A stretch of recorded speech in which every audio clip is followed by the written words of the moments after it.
আরেকজনের কথা না বললে হবে। দেশটিতে বেগম খালেদা জিয়া তিনি দীর্ঘ 9 বছর এসব আন্দোলন করেছেন। আন্দোলনের মাধ্যমে উনি আপসহীন নেত্রীর খেতাব পেয়েছিলেন। যিনি জেল কেটেছেন কিন্তু অন্যায় সেটা আপোষ করেন নাই। যিনি জেল কেটে আমাদেরকে উজ্জীবিত করেছেন, এই দলকে মহিয়ান করেছেন, বাংলাদেশের মানুষের হৃদয়ে গেছে। আর শেখ হাসিনা পালিয়ে গিয়ে আওয়ামী লীগকে মেরে ফেলেছে। দুই নেত্রীর মধ্যে পার্থক্য দেখেন।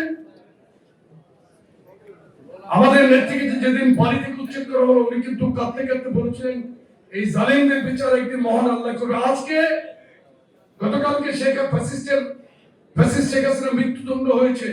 আজকে আমরা এখানে মুক্ত বাতাসে মিটিং করছি। যে আমাদের নয়ন বলেছে যে আমরা যে একটি অনিশ্চিত পরিবেশের মধ্যে ভবিষ্যৎ অনিশ্চিত ছিল, সেই প্রেক্ষাপট থেকে আমরা এখন ভালো একটি প্রেক্ষাপটে আছি। আগামী দিনে আরো একটি ভালো প্রেক্ষাপট পাওয়ার আশায় কিন্তু আমরা এখন আমাদের কর্মকাণ্ডকে সঠিক পথে পরিচালনা করবো ইনশাআল্লাহ।